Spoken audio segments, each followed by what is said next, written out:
We'll discuss about the problem areas. Update करते तो there is a module like add, update, delete. एक basic सा example लेंगे. इसमें आपको एक स्टेट मैनेज करना पड़ेगा, सेशन मैनेज करना पड़ेगा. वो क्या है? सिक्योरिटी कंसर्न है. आप open and man in middle करके इसको ऑल्टर तो नहीं किया गया, या तो इसको मैलफॉर्म तो नहीं किया गया है. चाबी को 3 बार घुमाने में खुलेगा, 2 बार घुमाने में खुलेगा, या तो फिर ये बॉक्स 5 बार. control.ts. सो अभी हम एक नया टोकन जनरेट करेंगे और इसको यहाँ पे आप देख सकते हो कि अब ऑथराइज दे रहा है क्योंकि टोकन. Welcome back. सो आज हम नई सीरीज स्टार्ट करने जा रहे हैं ऑथेंटिकेशन एंड ऑथराइजेशन पे, जिसमें हम बात करेंगे basic to advance like token based authentication using JWT token, OAuth, OpenID and OpenID Connect. So in day 1 we'll cover JWT token. JWT stand for JSON Web Token. We'll discuss about the problem areas and how JWT will solve this problem, and we'll see also implementation by doing coding, and this will be a step by step. So सबसे पहले problem area की बात कर लेते हैं कि क्या problem है एग्जिस्टिंग सिस्टम में जो हम अभी ट्रेडिशनली डेवलप करते थे. तो सपोज आपकी एक फ्रंट एंड जो है क्लाइंट जो डेवलप हुआ है वो रिएक्ट में है, और आपने एक सर्विस बना रखी है बैकएंड API जो है, जो किसी भी टेक स्टैक में है लाइक नोड या तो फिर आपकी .NET में है या जावा में, and then there is a database. So ये अभी हम अज्यूम करते हैं कि एक इन्वेंट्री है, आपका ऑर्गेनाइजेशन ने इन्वेंट्री मैनेजमेंट सिस्टम बनवाया है जो भी ऑफलाइन चल रही है, और जो भी इन्वेंट्री मैनेज करना होता है बस आप इसमें अपडेट करते हो. तो there is a module like add, update, delete. एक बेसिक सा एग्जांपल लेंगे, एंड व्यू आल्सो. ठीक, एंड आपने डेटाबेस में रोल बना रखे हैं level 1, level 2, level 3. On basis of that आप क्या करोगे, इसको ये पर्टिकुलर मॉड्यूल आप डिफाइन करोगे, इसको विजुलाइज करोगे, and then there is a login module. So क्या होगा कि आपका जब लॉगिन पेज है, ओके, सो आप इसमें रिक्वेस्ट करोगे लॉगिन के लिए with credential, user ID, password, and then ये आपका मैच करेगा डेटाबेस में कि ये यूजर वैलिड है कि नहीं, and then on basis of that ये लेवल प्रोवाइड करेगा. तो इसमें आपको एक स्टेट मैनेज करना पड़ेगा, सेशन मैनेज करना पड़ेगा. वो आप क्या कर सकते हो कि या तो फिर आप DB में स्टोर करोगे, या तो फिर इन मेमोरी आप इसका सेशन स्टोर करोगे, जिससे प्रॉब्लम बहुत सारी बढ़ के आती हैं. अभी उसको हम डिस्कस करेंगे. आपने इसको session ID and other information जो है वो शेयर कर दी, और उसके बाद इसने अपने नेक्स्ट पेज पे, लैंडिंग पेज पे मूव कर दिया. नेक्स्ट जो भी कॉल होगी आपकी, वो आप कॉल करोगे तो यहाँ पे आपको चेक भी करना पड़ेगा कि ये सेशन वैलिड है कि नहीं, और ये ऑथराइज्ड है कि नहीं. तो आपको फिर DB रिक्वेस्ट देना है और वहाँ से चेक करना है. देन उसके बाद फर्दर आप जो भी प्रोसेसिंग करनी है ऐड, अपडेट, डिलीट के लिए, उसके बाद अलग प्रोसेसिंग करोगे. तो एक एक्स्ट्रा स्टेप बढ़ जाता है जो इसके वैलिडेशन के लिए. तो ये इसमें एक बहुत बड़ी प्रॉब्लम है. तो पहले जो एग्जिस्टिंग अभी है इसमें एक प्रॉब्लम देख लेते हैं. प्रॉब्लम एरियाज जो है, फर्स्ट क्या है, और जब भी आप भेजोगे तो इन्फॉर्मेशन आप ओपन इसमें भेज रहे हो, ओपन एक्सचेंज हो रहा है. तो फर्स्ट क्या है, सिक्योरिटी कंसर्न है. आप ओपन एंड कम्युनिकेशन कर रहे हो, रिक्वेस्ट एंड रिस्पॉन्स, रिक्वेस्ट का डेटा एक्सचेंज कर रहे हो. देन जो है आप अननेसेसरी क्या है, DB हिट कर रहे हो. आप हर बार सेशन को चेक कर रहे हो कि वेदर इट इज वैलिड और नॉट, सो उसके लिए कर रहे हो, चेक कर रहे हो. नेक्स्ट, अभी तक तो ऑफलाइन चल रहा था ये आपका सारा कुछ प्रोसेस. नेक्स्ट ये वो आपके ऑर्गेनाइजेशन ने बनाया कि अब ऑनलाइन जाने लगा है, एंड 2 और मॉड्यूल उसने ऐड कर दिए, एक अलग सर्विस ऑर्डर का एंड डिलीवरी का. 2 अलग मॉड्यूल और ऐड हो गए. अब इसको आपसे इससे कम्युनिकेशन करवाना है. फिर आपको ये यूजर का जो भी सेशन है यहाँ पे आपको मेंटेन करना पड़ेगा, क्योंकि आपको बताना पड़ेगा कि कौन सा वैलिड यूजर है और कौन सा नहीं. तो फिर इसमें आपका थर्ड जो प्रॉब्लम आ जाता है, स्केलेबिलिटी. आपका सिस्टम स्केलेबल नहीं है, क्योंकि यहाँ पे भी अननेसेसरी आपको ये यूजर के प्रोफाइल को लेके आना पड़ेगा इस सर्विस में भी, और जिससे कि ये प्रॉब्लम हो जाती है. और हर जगह पे, हर एक सर्विस पे आपको स्टेट मैनेज करना पड़ रहा है, तो ये स्टेटलेस नहीं है. तो जिससे भी हम DB रेप्लिकेशन या अदर सिस्टम डिज़ाइन के उसमें जाते हैं तो बहुत सारी प्रॉब्लम क्रिएट होती है. तो इन सभी प्रॉब्लम को रिजॉल्व करने के लिए जो आपके पास सोल्यूशन है वो है JWT, जेसन वेब टोकन आप यूज़ करोगे. अब समझ लेते हैं कि ये क्या होता है. तो जेसन वेब टोकन जो है, ये transmission of claims between parties है. 2 पार्टीज के बीच में क्लेम्स को ट्रांसफर करने के लिए. क्लेम्स को अभी आप ये समझ सकते हो कि यूजर की इंफॉर्मेशन की, कौन सा यूजर है एंड क्या कर सकता है, ये रोल बेसिकली. तो इसको समझ लेते हैं कि इसके कितने पार्ट होते हैं और कैसे ये काम करता है. तो इसमें 3 सेक्शन होते हैं. First one is header, payload, and then आपका जो हो गया सिग्नेचर. ये टोटली जो है बेस 64 इनकोडेड होता है, और ये 3 कंपोनेंट के बाद एक मेन कंपोनेंट जो आता है वो है आपका सीक्रेट की. तो हेडर बेसिकली क्या है बताता है कि ये कौन सा एल्गोरिथम यूज कर रहा है इसको एनक्रिप्ट करने के लिए। पेलोड बेसिकली आपका बॉक्स है डेटा का, एंड सिग्नेचर जो है इन तीनों से मिल के विद सीक्रेट की ऑल्सो एक सिग्नेचर बना होता है। ये वेरिफिकेशन के पर्पज से आता है कि कहीं ये बीच में मैन इन मिडिल करके इसको ऑल्टर तो नहीं किया गया या तो इसको मैलफॉर्म तो नहीं किया गया है, इसीलिए वेरिफिकेशन के लिए ये सिग्नेचर होता है। तो इसको एक सिंप्लीफाइड वे में कैसे आप समझ सकते हो कि सपोज एक आपका फ्रेंड जो है वो मुंबई में है एंड आप जो है दिल्ली में हो, और वो आपके घर पे आया था, उसने एक की आपको दे रखी है सिमिलर, और वो एक बॉक्स सेंड करेगा, उसने बताया हुआ है। तो उसने बॉक्स सेंड किया, उसके ऊपर लेबल लगाया है कि ये एल्गो जो हेडर है आपका, कि ये चाबी को 3 बार घुमाने में खुलेगा, 2 बार घुमाने में खुलेगा, या तो फिर ये बॉक्स 5 बार घुमाने में खुलेगा। देन उसका ये जो इसमें कार्टन जो है वो पड़ा हुआ है, इसको खोल के इसमें क्या क्या है वो देख सकते हो। और इस सिग्नेचर को आप लॉक कंसीडर करो कि ये लॉक है। वो चाबी आपके पास है, आपके पास हेडर में इंफॉर्मेशन है कितनी बार घुमाना है। जैसे ही पार्सल मिला आपने वेरीफाई किया और इसमें आपने इसको ओपन कर दिया, और ये सिग्नेचर जो आपका लॉक है ये टूटा नहीं होना चाहिए, ये भी वेरीफाई करते हो आप। तो वेरीफाई करते हैं कि मेलफॉर्म तो नहीं है, जब मेलफॉर्म नहीं है तो फिर ये सीक्रेट की से इसको खोल के आप इंफॉर्मेशन ले सकते हो।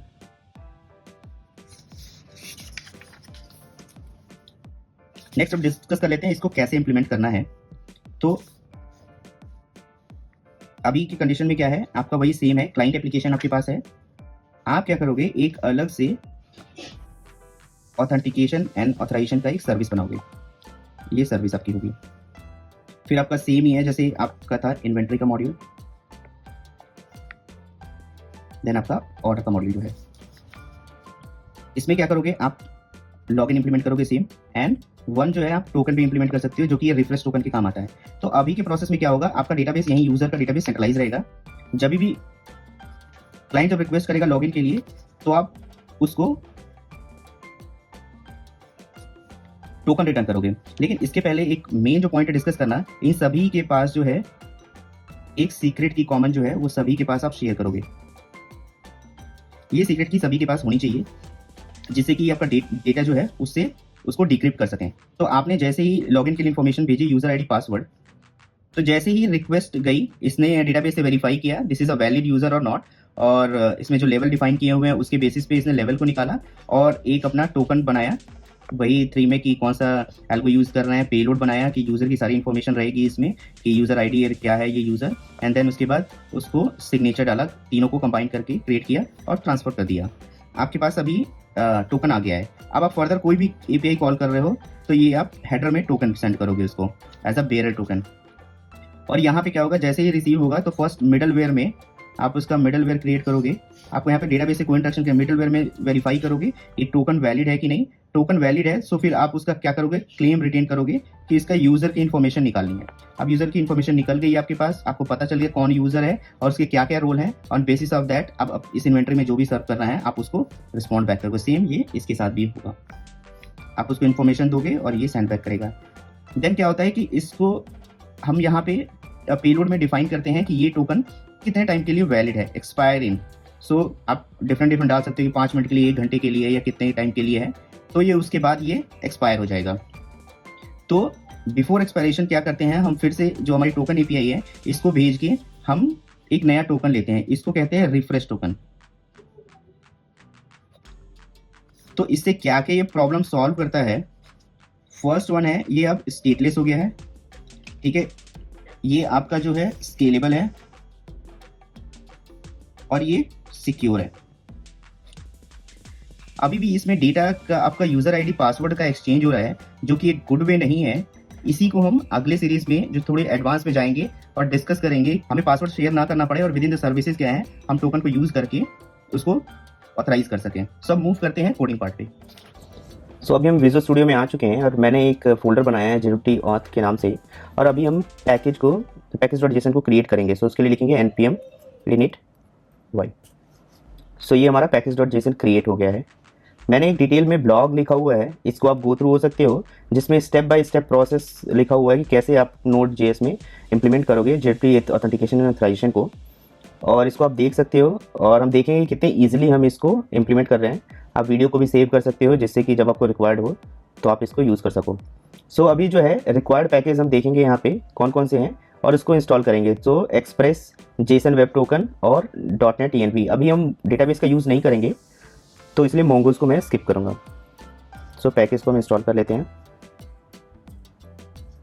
डीसीक्रिप्ट की भी जरूरत नहीं है बिकॉज हम डेटाबेस यूज़ नहीं कर रहे हैं, तो इनक्रिप्टेड पासवर्ड को डिक्रिप्ट करने के लिए यूज़ होता है। एंड देन हम नोडमॉन को इंस्टॉल कर ले रहे हैं।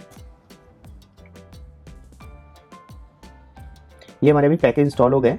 अब हम देख लेते हैं कौन कौन से फोल्डर और फाइल्स चाहिए हमें इसको इम्प्लीमेंट करने के लिए। सो हम कंट्रोलर में ऑथ कंट्रोलर बनाएंगे, एक मिडलवेयर बनाएंगे, डेटाबेस यूज़ नहीं कर रहे हैं तो मॉड्यूल्स का यूज़ नहीं करेंगे, और writes environment file and then app.js। तो इन सभी के लिए हम बना लेते हैं make directory, controllers, services, middleware, routes. ना हमारे पास फोल्डर क्रिएट हो गए। अब हमें फाइल बनाने की जरूरत है। So will write command touch in controllers will need auth.controller.js। in services will require auth.service.js, and in routes will need auth.router.js, and then will require .env file and app.js. So these all created. सो अभी देखते हैं और क्या next step में required है। अभी हमें secret की अपना ENV में डालना है, तो इसको कॉपी कर लेते हैं इधर, और इधर हमने डाल दिया। सीक्रेट की आप कुछ भी base64 इनकोडेड यूज़ कर सकते हो। अभी के लिए मैं यही रख रहा हूँ। देन मोंगो सेटअप करना नहीं है हमें क्योंकि हम डेटाबेस को यूज़ नहीं कर रहे हैं ना। ये कंट्रोलर पार्ट में हम इसको मॉडिफाई करेंगे। इसको कॉपी कर लिया एंड देन कंट्रोलर पार्ट मैं कोड को एक्सप्लेन भी करूंगा कि क्या यूज़ कर रहे हैं। पहले एक बेसिक सेटअप हम कर लेते हैं। रजिस्ट्रेशन को नहीं देखेंगे, हम डायरेक्ट लॉगिन जंपिंग टू करेंगे। सो लॉगिन में इससे बोला हुआ है कि जब भी रिक्वेस्ट आती है तो यूज़र नेम एंड पासवर्ड उसमें से फेच करो रिक्वेस्ट बॉडी से, और ये डेटाबेस से फाइंड कर रहा है। तो अभी इस पार्ट को हम स्किप कर देंगे। आप जब इंप्लीमेंट करोगे डेटाबेस के साथ तो आप इसको यूज़ कर सकते हो। इस मैच ये पासवर्ड ये मैच करने की ज़रूरत नहीं है मेरे को, ये भी पार्ट हम हटा देते हैं। अभी क्या है, जो भी इन्फॉर्मेशन आई उसके बेसिस पे हम क्या करेंगे, इसका क्या कहते हैं पेलोड क्रिएट करेंगे। तो हमने बोल दिया, और एक काम करते हैं, हम जब आ रहा है इसका तो हम यहाँ पे यूज़र नेम को ही सेंड कर देते हैं, सेंड बैक यूज़र नेम, और रोल को हम यहाँ पे सेंड कर लेंगे। तो रोल अभी हम डिफाइन कर देते हैं एडमिन, ओके। एंड यहाँ पे हम टोकन को क्रिएट कर रहे हैं। सो पेलोड जो हमने बनाया, यूज़र एक बनाया, ID एंड रोल लिख दिया हमने, जो सीक्रेट की है उसको लिया, और 1 घंटे में एक्सपायर हो जाएगा। सो अभी के लिए हम क्या करते हैं, इसको 5 मिनट्स के लिए रखते हैं, 5 मिनट्स और 1 minute, okay, just to test, okay. फिर हमने यहाँ पे if there is any error, so respond कर रहे हैं एरर है, और हमारा ये रेडी हो गया। हम लॉगिन को बस एक्सपोर्ट करेंगे। देन मूव करते हैं हम मिडलवेयर पे। सो हमें ये मिडलवेयर इसलिए चाहिए होगा क्योंकि अभी हम एक ही ये बना रहे हैं, इसमें ही हम देखेंगे डिफरेंट राउट्स को ये कैसे वैलिडेट करता है। हमने जेसन वेब टोकन को इंपोर्ट किया यहाँ पे। ऑथ के लिए हम लिखेंगे कि फर्स्ट हमारा ऑथेंटिकेशन ही होता है कि इसको वैलिडेट करना कि ये एग्जैक्टली है कि नहीं। यहाँ पे एक्स ऑथ टोकन का यूज़ कर रहे हैं जिसमें आपको डायरेक्ट ही यूज़ कर, यहाँ पे इसकी जगह पे आप बेरर टोकन भी यूज़ कर सकते हो, authorisation and then bearer token, but अभी एक्स ऑथ टोकन लेके ही चलते हैं, ये थोड़ा डिफरेंट होने वाला है। और यहाँ पे क्या करेगा, ये मैच करेगा, अगर टोकन नहीं है तो ऑथराइजेशन डिनाइड कर देगा कि वैलिड टोकन नहीं है, टोकन ही नहीं है आपके पास। अगर फिर यहाँ पे वेरीफाई करता है कि ये जो सीक्रेट की है और टोकन के साथ कि क्या ये वैलिड टोकन है, टोकन वैलिड है तो वो डिकोड करेगा। अगर फिर कोई एरर आता है इन बिटवीन तो वो क्या करेगा, टोकन इज़ नॉट वैलिड, और डिकोड करके जो आपका पेलोड है यूज़र उसको ये रिक्वेस्ट बॉडी में डाल देगा, जो कि अक्रॉस द रिक्वेस्ट जो है आपका ये यूज़र अवेलेबल रहेगा। देन ऑथराइजेशन में हमने लिखा हुआ है कि रोल हम देखेंगे, चेक करेंगे कि रिक्वेस्ट के अंदर जो यूज़र है उसका रोल क्या है। अगर वो मैच नहीं कर रहा है जो मॉड्यूल हमने जिसको असाइन किया हुआ है, तो वो सिंपली बोल देगा कि ऑथराइज नहीं है ये।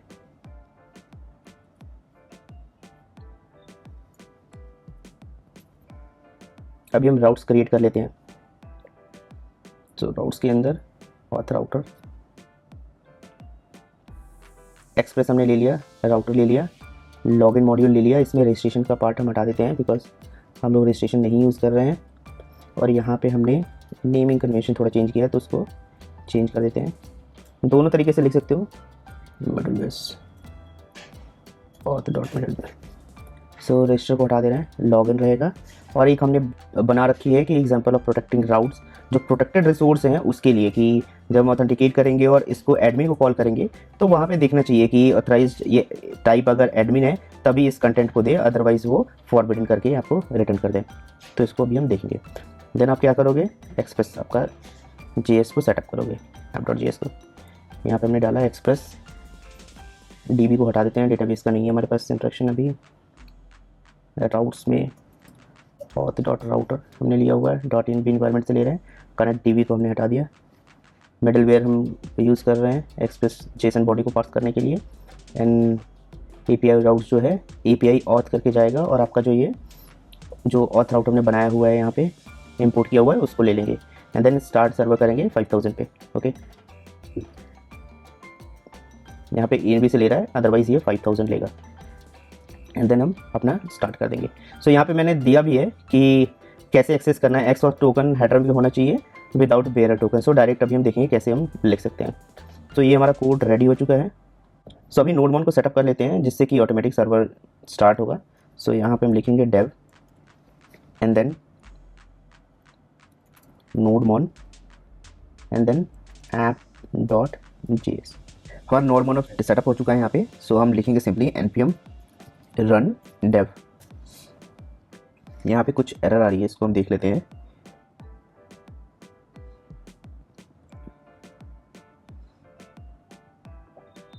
सो 5000 ऑलरेडी इन यूज़ है।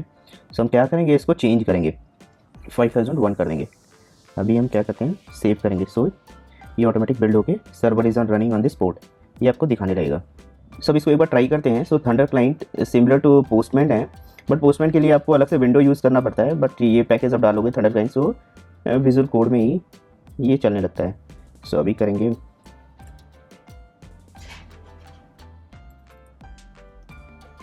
Local host API auth login, हमने ये बना रखा है। और इसकी बॉडी हम बनाएंगे यूज़र नेम। अभी पासवर्ड हम यूज़ नहीं कर रहे हैं बट दे देते हैं।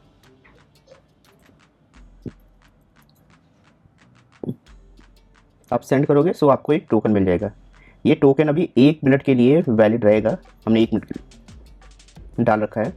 अब नेक्स्ट हम चेक करेंगे जो गेट रिक्वेस्ट है और हमने क्या रजिस्टर किया हुआ, एक बार चेक कर लेते हैं एडमिन। तो यहाँ पे सेम ही इसको कॉपी कर लेते हैं।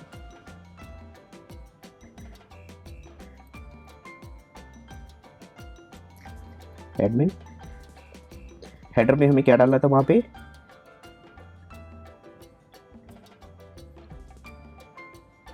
हेडर में हमें डाला है एक्स ऑथ टोकन। ओके, और इसकी वैल्यू जो हमें मिली थी वो यहाँ से कॉपी कर लेंगे। गेट रिक्वेस्ट है, हम सेंड करेंगे। Token is not valid unauthorised, क्योंकि ये टोकन एक्सपायर हो चुका है। सो अभी हम एक नया टोकन जनरेट करेंगे और इसको कॉपी करेंगे। सेम ये टोकन जैसे कि आप रिक्वेस्ट भेजोगे और वहाँ से रिस्पॉन्स जो आएगा उसको आप अपने क्लाइंट एप्लीकेशन में स्टोर कर लोगे और सब्सिक्वेंट कॉल पे API कॉल पे उसको भेजोगे। तो आप देख सकते हो एडमिन कंटेंट ओके सेंड कर रहा है, लेकिन यही 1 मिनट के लिए हमने सेट किया हुआ है। अभी थोड़ी देर बाद इसको हिट करेंगे सो यही फेल हो जाएगा क्योंकि टोकन एक्सपायर हो चुका होगा। सो इसी कॉन्सेप्ट में आपको रिफ्रेश टोकन जो होता है उसको इंप्लीमेंट करना होता है कि आप टाइम को ट्रैक करोगे और एक्सपायर होने से पहले एक नया टोकन फिर से जनरेट कर लोगे। अभी 1 मिनट के लिए देखते हैं हम, उसके बाद फिर थोड़े में ट्राई करेंगे।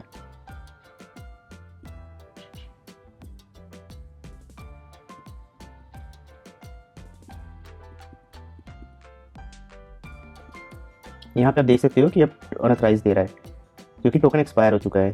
सो फिर हमें अगर हमें चेक करना है तो हमने नया टोकन जनरेट किया,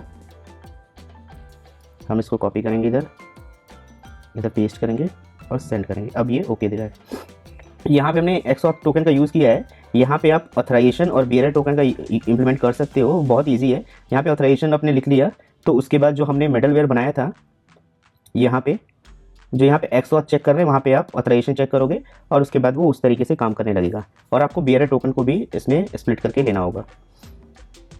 तो इस तरीके से आप स्टेप बाय स्टेप प्रोसेस करके आप अपने प्रोजेक्ट में इसको इम्प्लीमेंट कर सकते हो।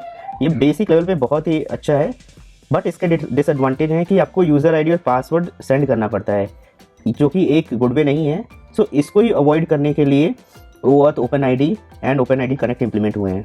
सो आज के लिए बस इतना ही, मिलते हैं नेक्स्ट वीडियो में। तब तक के लिए goodbye and happy learning.